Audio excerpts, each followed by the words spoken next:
Welcome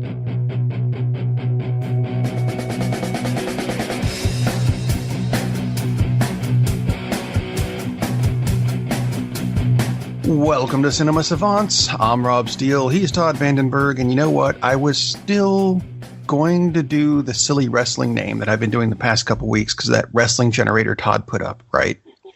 And I said, you know what? I might bring it back for SummerSlam, which is good time for it. But, you know, WrestleMania is over. There's no reason to. And then, of course, the first story I want to put out this week is unfortunately wrestling related because it just turned out that way. And I can't figure out how to squeeze it into the show otherwise. But, and I know, don't turn off the show yet. This is going to affect you. It's going to affect everybody, I think, because it's not a Monday night war like we had at the beginning of the millennium. I pronounced it the way I wanted to. It's going to be another wrestling war, though, because we have the WWE still going to have Monday Night Raw. That's not going to change. SmackDown is moving to Fox on Fridays. But the week it does that, a new wrestling company called AEW is getting a show to take its place on Tuesday nights called Tuesday Night Dynamite. It's showing up on, right now they're debating between whether it'll be on TNT or TBS. Huh? So they've got a big deal going on. They've signed a lot of free agent wrestlers that if you're in wrestling, you go, I know who that is. JR, good old JR, who used to announce with WCW, for Christ's sake, but he also did Monday Night Raw, was very popular there. He's their announcer. That's a pretty big get right there. For a lot of people, he's the voice of wrestling. He is. And that to go with a lot of the free agent wrestlers, a lot of named wrestlers. I guess the two big names being Cody Rhodes and Chris Jericho. But there's a lot of other named wrestlers that it's going to start a war and it's going to be a big thing on TV. What do you see as the top, say, 5 in the company? I mean, next top 3. Let's go, including Rhodes and Jericho. Kenny Omega, who's he's done some stuff in the States, was with the WWE briefly, but he was huge in Japan. Right. In the WWE, there was a guy named Neville, who I don't know why they called him that. He was always Pac in like Ring of Honor and stuff. They signed him. They have signed, and I know you said 5. I'm counting these two together. The Young Bucks out of ROH. And the Young Bucks and Cody Rhodes. He's not Cody Rhodes anymore because the WWE copywrote the name, and since it's not his actual name, it's Cody Runnels. Yeah. He just goes by Cody now. But Cody and the Young Bucks are the ones who started this company. That's right. That's right. I forgot about the Young Bucks involvement. No, Neville, I remember as being they saddled him with like an awful gimmick, not like a Red Rooster level gimmick, but a terrible gimmick. But he was excellent wrestler. Excellent. So I mean, that shows a lot of hope. I'm just curious how the storylines will. Well, that's just it. There's no writers. Nice. This is being done solely by the wrestlers. Excellent. So the wrestlers, for a change, have the creative control as opposed to other wrestling where, somewhere there's a room of writers going, and then he says this, Yeah, exactly. And some of the guys they have Kenny Omega and Chris Jericho are both excellent on the microphone if they need it. Yeah, starting with Jericho is like, oh my God. And they'll need it. I mean, because you've got to hype the matches. I mean, it's pro wrestling. But yeah, it'd be interesting to see how the booking goes. Is there any note on who the booker will be? Or it's my understanding it's going to be the wrestlers are booking themselves. That's interesting. It's going to be different than what we've seen before. That sounds really interesting. If I were them and maybe thinking a more traditional approach, I would give Chris Jericho the book because he's brilliant. Yeah. With all of that, and let him wrestle occasionally. But I think he's smart enough to know that if they went that route, that if he was going to be the commissioner or the president or whatever the bogus role would be, that he would only book himself to lose, to draw heat, that he would never win a title. He would not go down the path that so many of these bookers have done in the past, which really screws up the chemistry that goes on. So, but But just the experiment of having them book themselves, very, very interesting to see. I mean, to me, that's worth tuning in. And I haven't watched pro wrestling in a few years because it's become such utter garbage. And I'm not it's just so poorly done. It is. For the most part, the storylines don't make sense, and it's gone so far into the horrible. If it was a good soap opera, that would be okay, but it's not. It's awful. So, unfortunately, very cool, especially that it's going to be on either TBS or TNT, because that's where WCW fought them from. Exactly. And good. That's got a huge reach and exposure. Just taking over the Tuesday night slot. Because people are going to tune in on Tuesday nights, not realizing that it's switched to Fox, and then go, well, where is it? Click, click, click. And we're going to get people who accidentally tune into it and go, this is better. Because I suspect they will. I cannot imagine them watching the first match and not realizing it's better. If they're listening to JR, they brought JR back. Mm-hmm. Anyway, speaking of wrestling, DC has been wrestling with this casting decision for a while. See, segues. Titans season 2 finally has a Batman, and his name is, and bear with me on this, is it Ian Glenn? Because he's got an extra I in the name. As far as I know, it is. That's what I was thinking, but I'm like, it's Ian. Ian. You've got 3 vowels next to each other, and 2 of them are the same. That's cheating. Anyway, Ian Glenn, you may know him from Game of Thrones. You may know him from Lara Croft Tomb Raider, of which they're also making a sequel, and that's the extent of the news I have on that. But Ian Glenn is going to be playing Batman in season 2 of Titans. I like it. I liked him. I like the role that he plays. I like the way he plays the role, I guess I should say, more to the point in Game of Thrones. And we were talking in pre-pro. There you go. There you go, Ted. I know you're happy. That's our one Ted mentioned for birth show. Yeah, exactly. And someone had fan art of a drawing of him or Photoshop or whatever in the Batman costume without the cowl, but with the hair styled like he has in Game of Thrones. It's like, oh, this is perfect news. This is great. It's like looks like basically any actor in a Batman costume. I'm not sure why that makes it great. The actor, though, I think would be very good. David Duchovny was supposed to be Batman at one point, and they said I loved this. Duchovny himself said his nose would not fit in the cowl. A very Duchovny-esque thing to say. But you can put anybody in the costume, and that was just kind of an odd thing. It's like, because he looks great. It's like, actually, he looks like a guy from Game of Thrones in a Batman costume. It doesn't really make it great. The actor, though, good choice. I think that's a very good choice.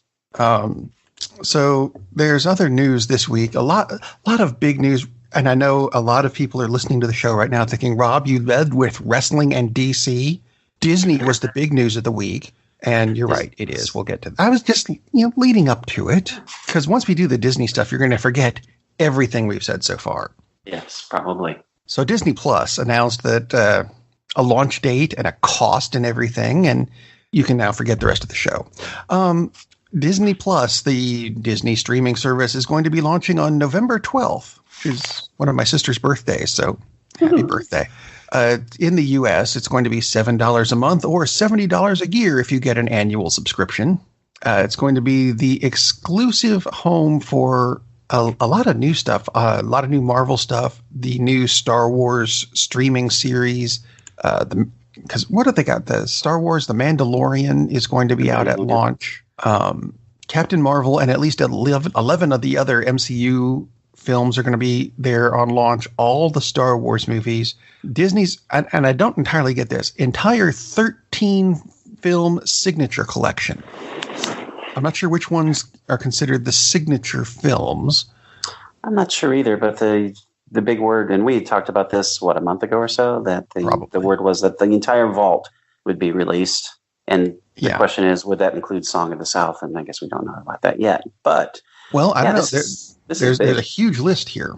Let's see. Also available at launch, the first 30 seasons of The Simpsons. Right, since they own Fox. The live-action Lady and the Tramp film. So apparently it's not going to theaters. Smart. Probably what they should have done with Dumbo. Yeah, I would think. Within the first year, they're going to have all the Pixar movies and shorts, all Disney theatrical releases from 2019 onward. Does not say before. the Marvel series Falcon and the Winter Soldier and What If, the Monsters at Work series, which I'll get to in a minute.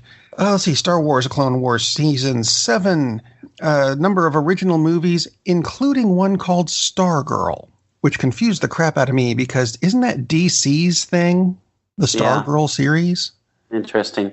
I picture this as maybe it's a take on Starman, the 80s movie. Interesting to see where that goes.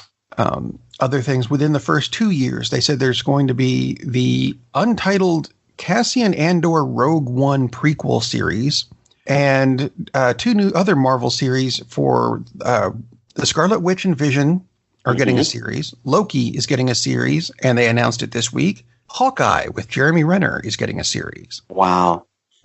I can't imagine there are going to be too many households in the U.S. that won't be picking this up at that price point.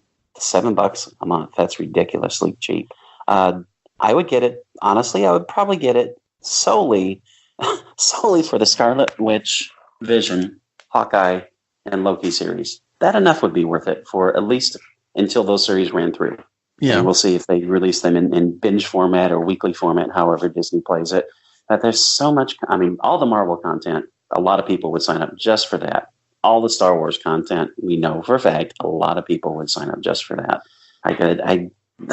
This is why Disney stock went up 10% the week they announced this. And this is why Netflix stock dropped 5% the week they announced this. Holy cow. This is just... the price point is what surprises me, happily surprises me.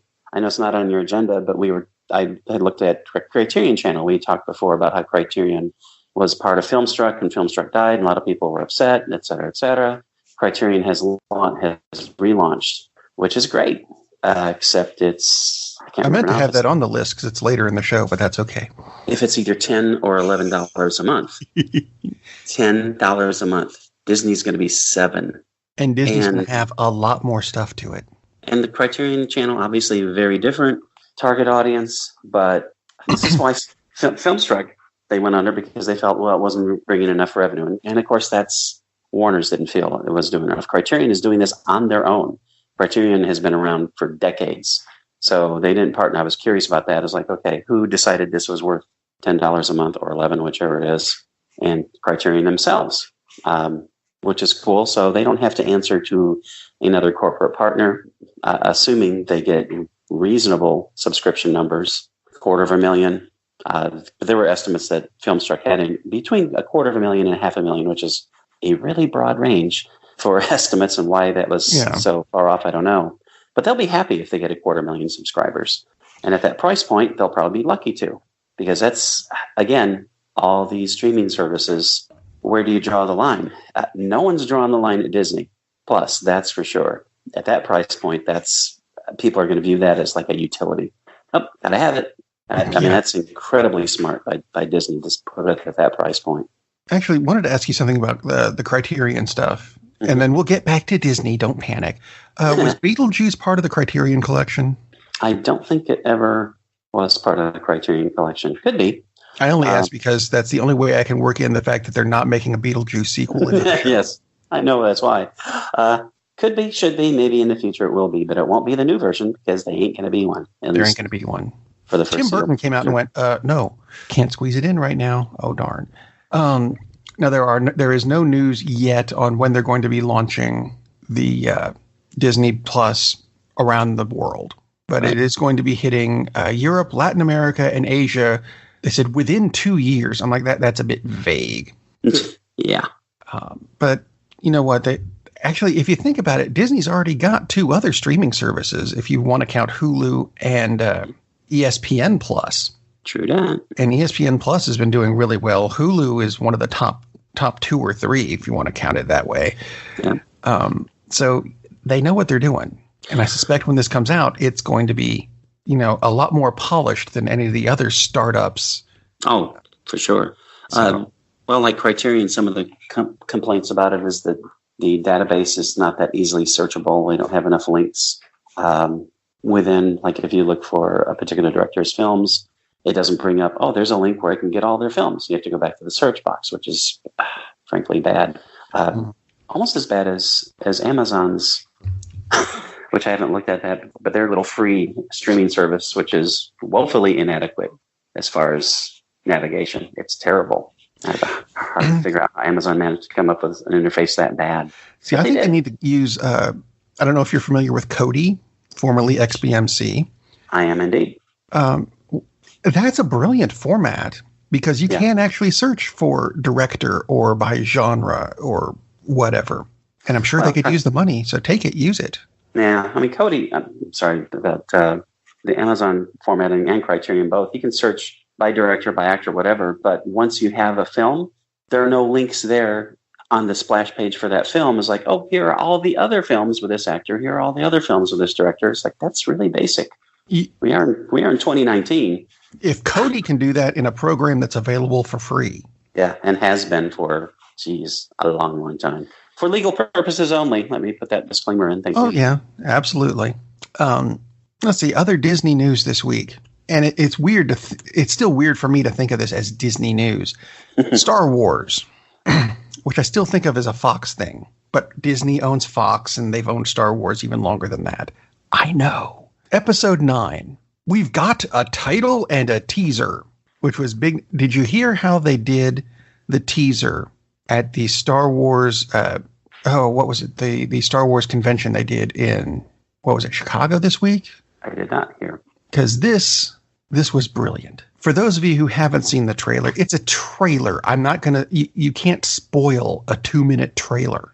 Yeah. Because if it's in the trailer, you're not spoiling the movie. At the end of the trailer, you hear the Emperor laugh. The way they showed this at the big Star Wars convention thing, the theater was dark, and they showed the trailer, and at the end of it, the Emperor laughed. And everyone went, oh, it's the Emperor. He's back. And they brought the lights back up. And there's Ian McDermott on the stage right under the screen. That's awesome. Ian McDermott, who played the Emperor. And everyone went, oh, we need a cleanup on aisle all of them. That's brilliant. Yeah, this teaser gives me a lot more hope that they're going to go out on a high note with this. So, and the title is, sir? Oh, sorry. The one that makes the least sense. No, as far as titles go, this title has gotten slammed almost as much as Attack of the Clones, because it doesn't make any sense. The Rise of Skywalker. Now, I'm going to be insensitive for a minute. Carrie Fisher's gone now. Yes. So it's not that Skywalker. No. Han is not a Skywalker, and he's dead anyway. Yes. Luke, spoiler, I guess if you haven't seen it yet, died at the end of the previous one. Yes. It's not Rey. That leaves Kylo Ren, technically, as the last standing Skywalker. As far as we know. I'm going to call it now and say it's actually R2-D2 possessed by Luke's spirit. I like the title. And to me, it makes sense because the Skywalkers were the ones who were always getting chased and oppressed by themselves in a way, because the biggest villain in the series, one of the biggest villains ever in film history, was a Skywalker, but turned against what he should have been about. So I like the title. I mean, it's a hopeful title, which you need after the debacle that was the previous movie. Yeah, well, the debacle that's been the entire relaunch. I mean, they're not as bad as the prequels, thank God, because that would be really, well, George Lucas would have to have direct involvement for them to pull that one off. But they haven't been up to the par of the first two. And their Return of the Jedi level to me, which was like, that was okay. But it was too much garbage thrown in for, the kids will love the Ewoks kind of thing. And I realize that's sacrilege for a lot of people. But I don't care. It's not that good a movie. And these movies have been... I think if you got rid of the Ewoks... Exactly. Get rid of the Ewoks. It's a much better movie. Replace them with something that's not cute little teddy bears that will sell well and fly off the toy shelves. Well, it was supposed to be take place originally on Kashyyyk, which is the Wookiee homeworld. They just all, honey, I shrunk the Wookiees. Mm-hmm. Basically is what they did. Anyway, the sequels have been good movies. I can't imagine anyone, and I know some people have, but I can't imagine anyone looking at any of these movies and thinking that's a great film. The Empire Strikes Back is a great film. Star Wars is a really good movie. The Empire Strikes Back is a great film. Standalone completely because it has so many great dramatic elements. It's so well played out. None of these movies have been that. This movie, I think, has a chance to do that. That would be wonderful. And then they can move on in the Star Wars universe away from the story of this one family, which has dominated so many of the movies. Obviously not Rogue One, but Except this was a big deal too. Not as big as having the trailer or the title or anything finally announced, but Disney CEO Bob Iger confirmed what a lot of people had expected, and that's that after Episode 9 comes out, the Star Wars films are going on hiatus. As they should. They're not he said the next thing that's going to come out, you got the Mandalorian series, which is Boba Fett coming out on Disney Plus when it opens on November 12th. And then the Rogue One prequel series sometime late 2020, early 2021. It's going to be well after that we get a next Star Wars movie, provided we get one. Well, we'll get one, but if I was Disney, I'd shelve it for 10 years. Or more. At least. So you build up the anticipation, you build up the desire, because we talked about that a lot when Solo came out, and relative to the franchise, underperformed badly. Relative to anything except like the Marvel franchise, it was a huge hit. Yeah. But it didn't help that they replaced an iconic actor in an iconic role with a guy who, nothing wrong with the actor, nothing wrong with the performance, but it just didn't fit. Well, I mean, it's not like they could have de-aged Harrison Ford and had him fit into that movie. And it wasn't a story that needed to be told to begin with. I mean, it really didn't add anything. To me, that was a very unmemorable film to me. Like, yeah. Oh, okay. That's cool. Whatever. I've seen it. I will unfortunately agree. Star Wars story. Circle gets the square. Ta-da. Twice. Anyway, yes. Ding, ding, ding. Actually, there was another Disney trailer that came out, and I don't know if you saw this. The full trailer for they call it live action. It's CG, The Lion King. I wish they would stop with this live action talk for it's not computer animated movies. Anyway, yes, I had not seen the full trailer for The Lion King. Well, you know what? It looks like the original trailer, only with CG fur. There you go. I've seen this before. Exactly. Yeah, it's just kind of odd. I don't see the point. And this movie, well, hopefully they do it well, because it sounds like it's basically exactly the same plot done exactly the same way. So it should do well. But the Emperor will not show up in this one and, zap somebody with lightning. It's the same movie. I hope this follows the path of Dumbo and for a Disney level film is a train wreck financially, because let's have some new stories, please. Just re-release. If you're going to redo this, do what they're doing with Monsters, Inc. I'm trying to. My segues are blown for this. I'm trying to figure out how to put this back in the show real quick. Put it in. Because when the Monsters, Inc. TV series comes out on Disney Plus, they actually did get Billy Crystal and John Goodman back, which is huge. But they're doing original stories with it. They're not remake. Exactly. Thank God they're not doing a live action version of that. That's actually live action because it was CG in the first place. Ugh. And it's not like Disney is averse to carrying on stories, because we did get Aladdin 2 direct to video. We did get Lion King 2 direct to video. There's 3 or 4 Little Mermaids. Yeah, just really low budget productions that they knew weren't that great. It's like, maybe you should continue the story and put the money into it and have a great script. And then we have something new instead of, it's the same movie. It just looks maybe better, but it certainly looks different. But that is not the only. There was my segue, and someone drove off with it. I've been robbed, which is ironic considering the name. Yes. Oh, geez. So anyway, Lion King, we can put that on hold. Star Wars being put on hold. You know what else is Disney's putting on hold? The X-Men. And I think that's a good thing. They said that they might be doing a Deadpool movie, but that is going to be completely separate from the Marvel Cinematic Universe. They might do a Fantastic Four movie to work it in. The X-Men, on the other hand, are going to be over there in a corner taking a nap for a while. And they should. Because a sort of a palate cleanser. Because it's the character fatigue we just set in with the Star Wars movies, and for the very same reasons. Like, give it time. Give it 10 years before you ask someone to take over the role of Wolverine for their sake, please. Yeah. Because most people are going to hate whoever the hell it is because he's not Hugh Jackman. So give it a long, long rest. I think Disney has enough properties to make enough money. They don't need another X-Men movie right away. You've got the Marvel Universe plotted out for Phase 4. Just give the characters a break. Let them sleep. Yeah. And when they wake up, you can actually use the stories that were in the books. How refreshing. What a concept.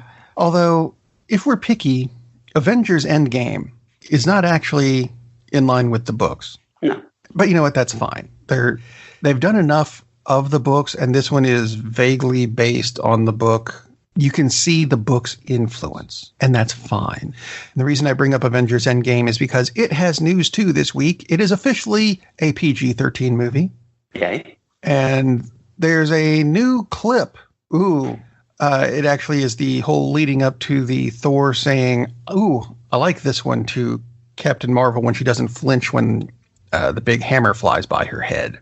You know what? That's nice. If you want to find it on YouTube, tough. It's been removed. They came out with it on, I think, Monday. I put it in the notes. I said, I'll even give the URL if people want to go see it. And I checked through the notes on Friday, and it was gone. Interesting. It might be out there somewhere. But you know what? You got, 2 weeks? You just can wait. Yeah, pretty sure you'll live. But one of the things that the Russo brothers have said they really want to do, and this ought to be interesting, is they're stepping away from Marvel Studios after Endgame with no immediate plans to return for a few years. But if they do, they said they'd love to come back and do the Secret Wars storyline. Of course, they would. Because they should. Wouldn't? Yeah, and I think if Marvel gives, considering how well received their work has been critically and made a few bucks, they would be incredibly stupid not to give it to the Russo brothers. Yeah. They've proven they can handle complex storylines, about 10,000 characters, and give everyone their screen time. And for those of you who think that there's a lot of characters in the Infinity War, the Secret Wars had the Avengers, the X-Men, the Fantastic Four, Spider-Man, and a few other assorted good guys. Yeah. On something called Battle World, versus all the bad guys like Doctor Doom, Ultron, Dr. Octopus, Enchantress Claw, Kang, Galactus was there. Pretty much the entire Marvel universe. Yeah. Yeah, so exactly. And that is where Venom came from. It wasn't a meteor. I'm just saying. Yeah, I'm down for the Russo brothers coming back for Secret Wars, which would be good for Phase 5, dare we say. Yeah, there we go. Now, you see, this leads to my next thing, though, because they have said that they wouldn't mind remaking some projects. And some things that are in the works that they have said they might be interested in doing would be The Secret of Nim, which, if I recall correctly, had mice in it. Yep, a very good movie. And the Pink Panther. Not that well known, so that would be good. The Pink Panther. Yeah. Again. Interesting. Poltergeist, again. Oh, but maybe a good version this time, as opposed to the remake. It's a mad, mad, mad, mad world. Nice. And this one has already gotten off the ground, apparently. Michael B. Jordan is set to be in the new version of the Thomas Crown Affair. Interesting. Those are the kinds of movies that you remake. I mean, they're well known, but they're not like, you're not remaking a movie that made $1 billion that pretty much everyone has seen. Poltergeist is kind of iffy because they just did do a remake, but then again, it was terrible. So not a bad idea to do that. But Thomas Crown Affair, perfect. And Michael B. Jordan is awesome. That's a terrific job putting him in there. I can totally see him playing almost anything Steve McQueen played. So I'm going to leave the show off with this last one, though, because I know we're going to have to talk about this one on its own, even though it's not exactly a genre that either of us are particularly fascinated with. I don't think it's a musical. Depends. Paramount, and I don't know why, is looking at doing a prequel to Grease. Now, if you don't know Grease, John Travolta and Olivia Newton-John played high school students in 1978. Although, well, that's when the movie came out. It was set in the 50s, I think. Wasn't it the 50s? Yes. Before that? I only vaguely remember them. I put most of this movie out of my head. So I'm thinking a prequel. They're in high school. It's going to be what? Elementary school, preschool, daycare. How are you going to make a prequel to something that was? It could be just like the summer before. Doesn't have to be a long time earlier. Point. I imagine there will be a lot of people who would be interested in this because Grease is an insanely popular film still. Zac Efron's going to star in it. I know he is. As he should. As Pinky. That would be awesome. There you go. Yeah, I'm not surprised. And I'm sure if it's done relatively well, we'll make a ton of money. I won't be one of the ones watching it. No, but I've got daughters. You'll see it. Ha ha. Yeah. Damn it. So that brings us to the end of another Cinema Savants episode. Although I will tell you this, because we have Cinema Savants news. We decided this just before the show, not in pre-pro, so we can mention Ted again, but just before the show. Just saying. We're moving the review show. It's not going to be on Fridays anymore, although it will be available. You can listen to it then if you want to. It'll be on Thursdays. That way you can listen to the reviews and have time to plan your weekend around what we tell you to watch. Yeah, that's what I... Yes. You know what I mean. And you will watch what we tell you to watch, by golly. You watch movies so we don't have... No, wait, that's backwards. Anyway, go out, have a good week, and while you're at it, get out and go see a movie. Captain, we're losing power in the warp engines. I think we should be leaving now. I'm going to go home and sleep with my wife. And on that unusually harmonious bombshell, it is time to end. I am very disappointed! Man, we have a weird job. It's shameful, but it's a living. And like that, he's gone. Darn, that's the end.